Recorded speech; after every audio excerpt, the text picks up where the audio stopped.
Welcome back.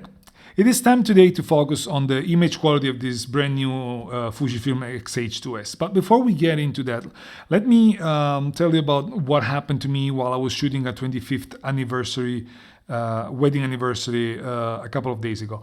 I was shooting with the 16-80, which is not the best lens for that kind of event, but I had that, and when it was just enough for what I needed to do. And I started realizing that despite the tracking was indicating the subject to be perfectly in focus and it was tracking perfectly, the camera was still focusing on the background.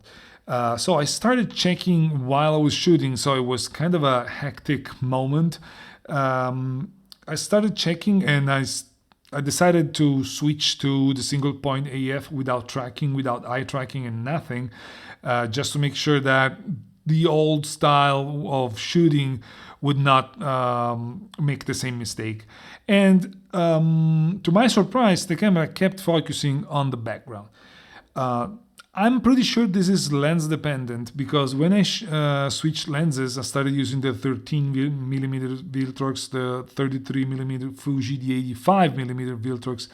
Those lenses were working perfectly fine with or without subject tracking. So I will further investigate on what was happening with the 16-80, but it is something that was worth being mentioned in when we talk about this brand new camera, because I praised the AF and I'm also I have to report when something is not working. I don't think it's the camera. It may be the interaction between the camera and that specific lens, because the 16-80 wasn't doing that for me in other situations with other cameras. I will let you know. I'll further dig, but it is what it is. Now, let's dive into image quality. And let's start with a couple of images not super flashy. I didn't have the chance to focus on proper landscape photography, something that would suit what I normally do. But let me show you a couple of images that I took with this camera, and then we'll dive into the image quality and the differences between the X-Trans Sensor 5S versus the old X-Trans Sensor 4. So let's start with the first and the most striking difference between the new sensor and the older sensor, which is shooting with the electronic shutter in high-speed mode. You're seeing the X-H2s right now in the electronic shutter at 1/8000th of a second, and now the X-T30. You can see that the difference is very visible, while if you're shooting with the mechanical shutter with the same time, you don't see that much of a difference. Now, in this case, you're seeing the X-T30 at only 1/4000th of a second because the electronic shutter, the mechanical shutter only gets there, but you get the difference. There's no difference when you're shooting with the mechanical shutter. Let's focus now on the high ISO performance, and you're seeing that you can recover both shadows and highlights, although there's a price that you pay, especially in the shadows, when you lift them from an underexposed file. That being said, the file is pretty usable. Now at 1600 ISO, you can recover a lot. Now let's focus on high ISO specifically, and you see up until 3200 ISO, it's pretty usable without any particular issue, and colors remain basically the same. And the colors remain the same even at 6400 ISO, but then you start seeing a bit more noise coming up especially in the shadows. At 12,200, 12,800 ISO, you can still see that the colors are good, or like it doesn't deviate too much, although the noise is starting to be a lot more visible. And then you get to 25,600, which is an emergency setting, but you can still use because the color is not too bad. And 51,200 is just unusable unless you just need to absolutely take a picture and shoot in the dark, but no more than that. Now, comparing the two versions of the sensor, the X-Trans4 and the X-Trans5, a high ISO, you will see that basically, now here you can see a little bit of difference in color. That may be, it's nothing. I mean, don't focus on that. But the performance, if you see in the shadows and the highlights, it's pretty much identical. It's hard to tell which one is best, and unless you see them side by side, you will probably tell that they're the same. They're coming from the same camera. In this specific case, you can see that 12,800, the noise pattern is a little bit different. It's more granular in the X-H2s and a little bit less intrusive in the XT30. Mind you, I'll be using the XT30 because my XT4 is still under repair. But again, in a real life scenario, you won't see that much of a difference. And once you get higher and higher in the ISO range, there's a little bit of banding in the X-H2s that you don't see in the XT30, but nothing super visible. And colors remain pretty much the same, and the overall performance is the same. 51,200 ISO is just, again, as we said, it's just a matter of only emergency and only if it's well exposed. So when it comes to high ISO, the difference is pretty much negligible, with probably a minimal advantage over on the old sensor over the new one.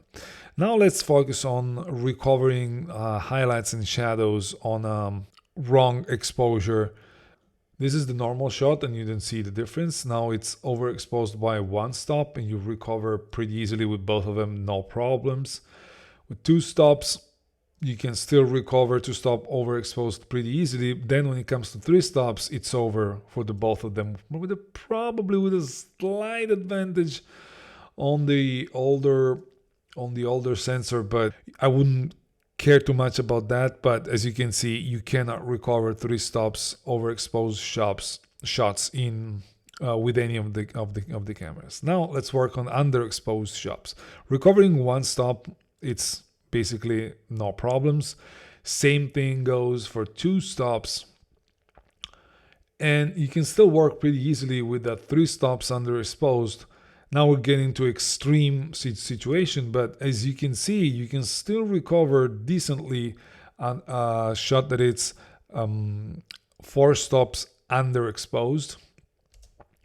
And now the super extreme one, the five stops underexposed shot, it is still usable, but of course in the shadows you see the noise becoming pretty visible. In this case, I see a better performance on the X-H2s or the XT30, but again, it's basically the same performance. I mean, we're talking about basically nothing. As you've seen, unless you're looking to shoot very specifically on the electronic shutter with super fast shutter speed and all of that, the image quality you get from the new X-H2s, it's not different from what you get from the old sensor on the XT4, XT30, XT3 also.